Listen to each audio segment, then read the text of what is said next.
Assalamualaikum warahmatullahi wabarakatuh.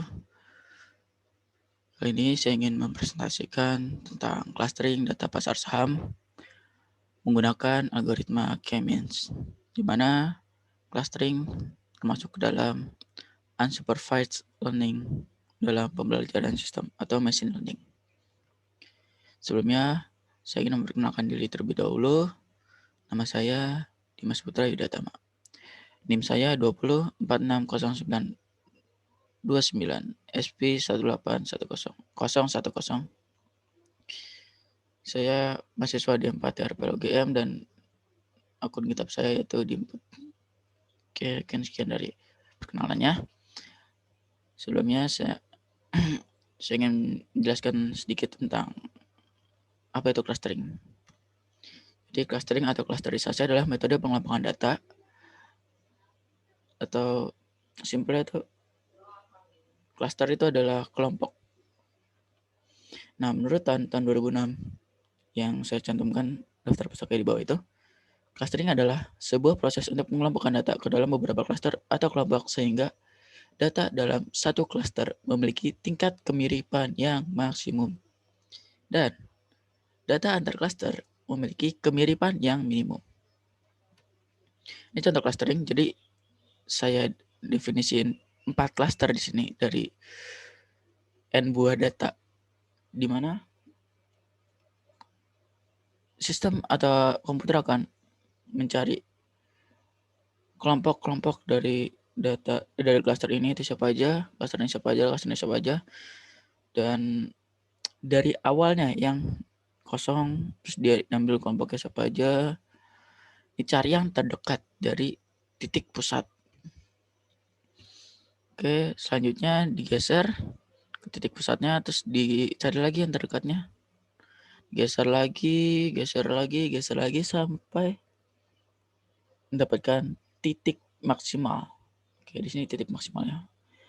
Lanjut ke K-means. Apa itu K-means? K-means merupakan salah satu algoritma clustering yang tujuan algoritma ini yaitu untuk membagi data jadi beberapa kelompok atau beberapa cluster.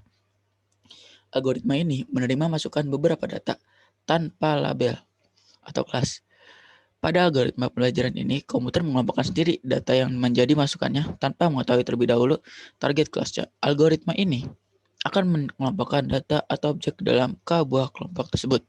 Jadi kelompoknya nanti atau klasternya itu didefinisikan mau berapa. Terus pada setiap klaster terdapat titik pusat atau centroid yang mempresentasikan klaster tersebut. Ini contohnya dari K-means. Jadi K-means itu memiliki iterasi ya, di clustering juga memiliki iterasi. Jadi di sini centroidnya dia akan bergerak terus sampai mendapatkan titik maksimal. Oke, lanjut ke prakteknya. Dimana saya ingin praktikkan tentang clustering data dengan K-means. Sebelumnya saya ingin menjelaskan dulu data yang saya gunakan. Jadi data pasar saham ini adalah data yang disediakan oleh Yahoo Finance.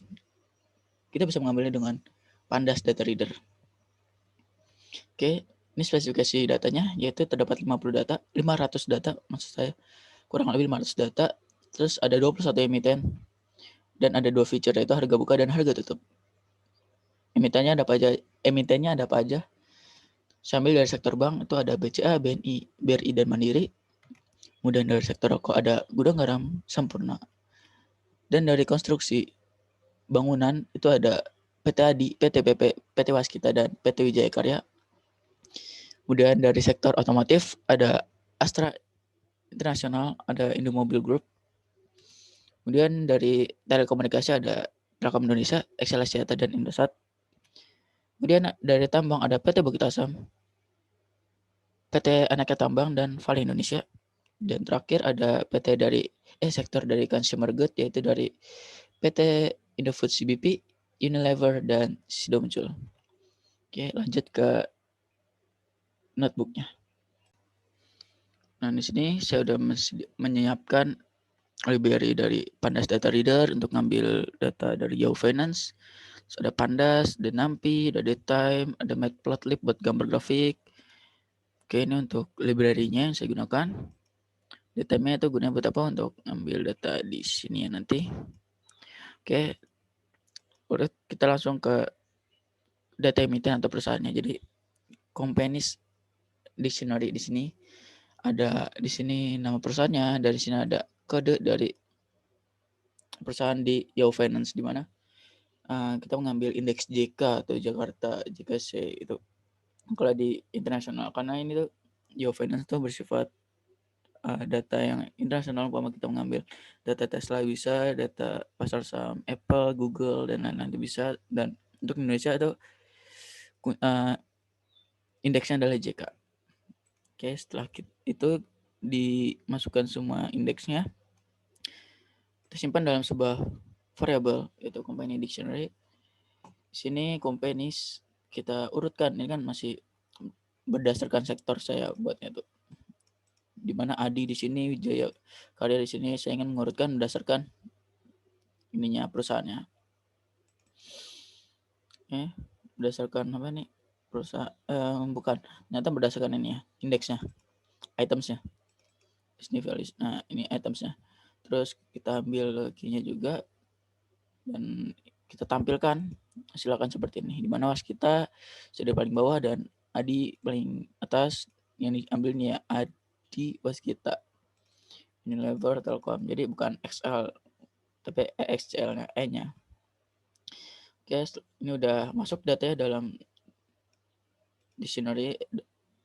Oke, lalu kita ambil datanya dengan cara web data reader list companies dictionary, di mana ini kita ambil ininya pskt.jk, terus data source-nya dari Yahoo. Mulainya dari 2019 awal karena saya ingin mengclustering data pasar saham dari 2019 hingga 2020. Dan akhirnya tanggal 12/12 kemarin, ya walaupun 12/12 kemarin adalah hari libur atau hari Sabtu di mana pasar tidak buka. Lanjut kita tampilkan hasilnya seperti ini. Dan yang kita gunakan adalah data buka atau data tutup. Coba kita tampilkan dulu. Terus, aduh, maaf saya sambil ketik dulu.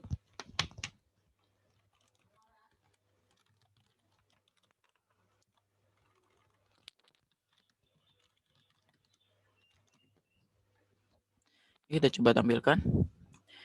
Nah, ini ada join class, ada close, ada open. Nah, ini kita gunakan nih. Data open, di mana BBCA atau open pada tanggal sekian tuh 26.000 per lembar sahamnya. Kemudian ada data kelas BBRI di 3.600. Nah, ini kita gunakan nantinya. Apa saja. Kita simpan data itu dalam harga tutup dan harga buka. Oke. Sini harga panel data close, karena sini kita simpan dalam panel data dan ngambil itu adalah index close atau atribut close. Oke. Dan atribut buka. Kenapa kita ngambil itu? Karena kita itu nanti ingin mengurangkan data tetap dikurangi data buka dan dibagi data bukanya. Untuk apa? Untuk mendapatkan persentase perubahan saham tersebut. Coba kita tampilkan data pertama. Ini untuk data tutup yang di hari pertama, tanggal 1 Januari 2019. Kemudian kita ingin mengubah bentuk atau transpose dari si ininya, apa namanya, harga pasarnya. Kenapa? Karena di sini tuh bentuknya adalah 490 per 21. Awalnya seperti itu.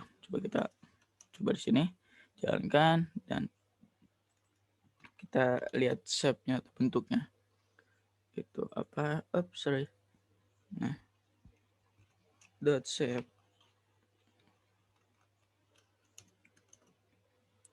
Hasilnya 4921. Sedangkan kita butuhkan adalah 2149. Kita hapus dulu. Nah, terus habis itu kita transpose. Dimana kita transpose itu gunanya untuk merubah bentuk.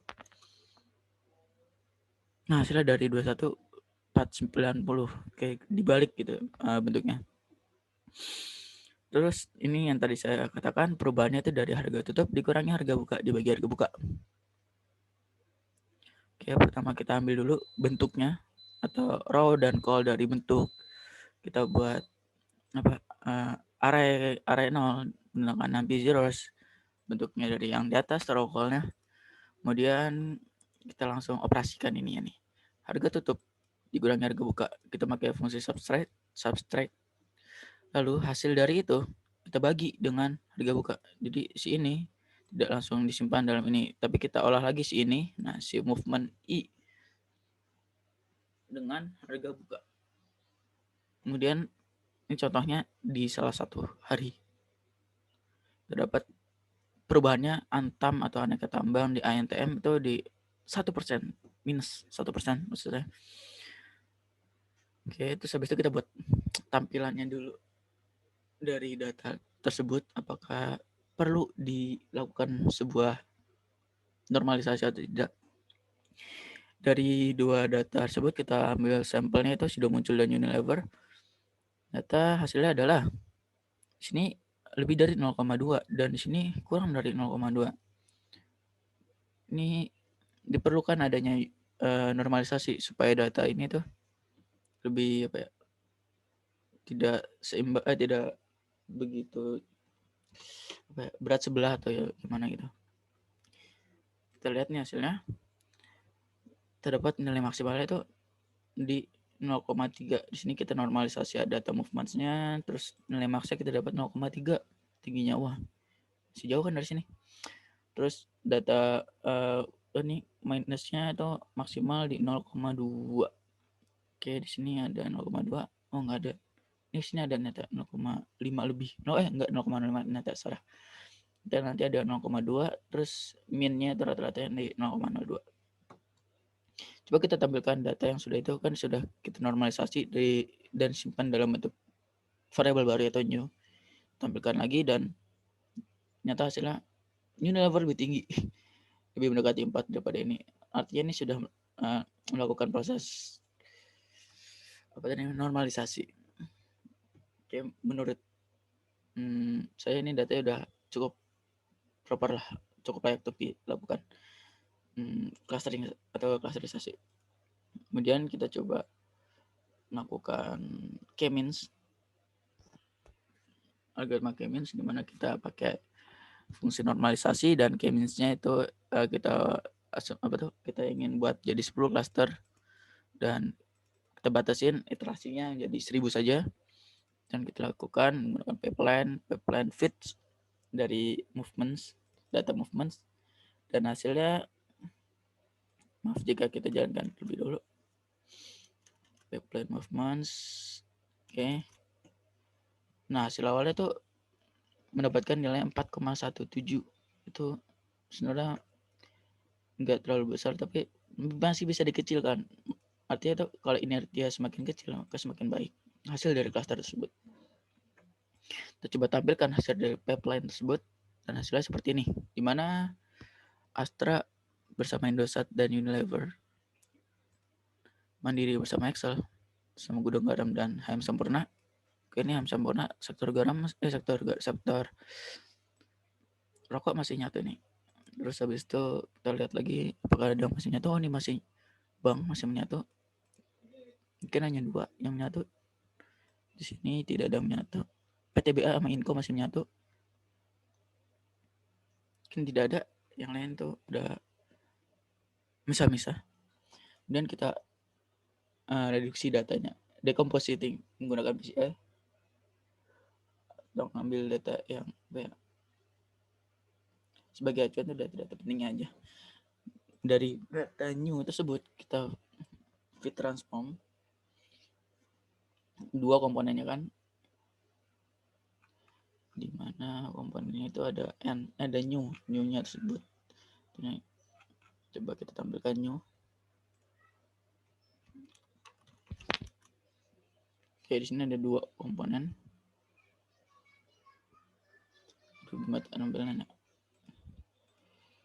Lanjut. Di sini kita deklarasikan juga klasternya itu 10 sama kayak di atas, tapi menggunakan data yang sudah direduksi menggunakan PCA. Di sini nih PCA and components ada 2, terus di decompositing itu di reduce data, dan hasilnya tuh seperti ini, di mana Waskita sama Wika jadi satu grup, jadi satu cluster. di mana satu sektor. Kemudian PTPP, BNI, dan BBRI jadi satu sektor juga. Terus HM Sampurna jadi satu sektor. Dan apa lagi satu sektor? Mungkin segitu cukup. Oke, tidak ada. Kemudian kita coba lihat hasil klasternya. 0,47, dimana ini lebih baik jauh dari tadi. 100% lebih baik.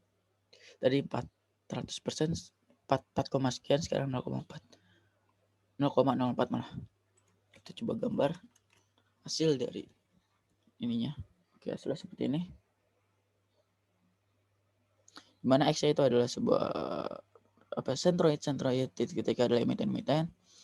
Dan ini adalah, nah, sini bentuknya, di sini untuk batas atas bawah. Terus kita buat mesh grid-nya. Kemudian di sini masih ada prediknya atau buat labelnya yang di reshape. Habis itu kita pakai interpolation-nya yang terdekat, intentnya segini. Kenapa ini ada -1? Karena buat jarak aja berjauh. Kanan kirinya dia dari tengah-tengah juga. Terus ada scatter centroid. Sini kita buat marker X yang kecil supaya ini atau bagus kayak gini. Terus di sini yang line weight 3, color warnanya white. Ini centroid warnanya putih. Terus di sini batas-batasnya yang tadi sudah deklarasiin, terus tampilkan hasilnya seperti ini. Oke. Simpulan dari clustering ini adalah walaupun mereka satu sektor antara BCA dengan Mandiri, mereka tidak mesti atau tidak pasti itu juga satu cluster menurut clustering menggunakan Kemens ini.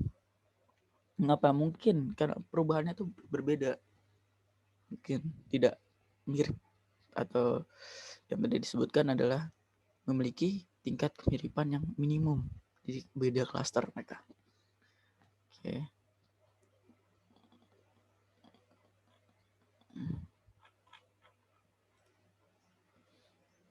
Sini hasilnya bisa berubah-ubah nggak sih hasilnya kalau saya jalankan ulang.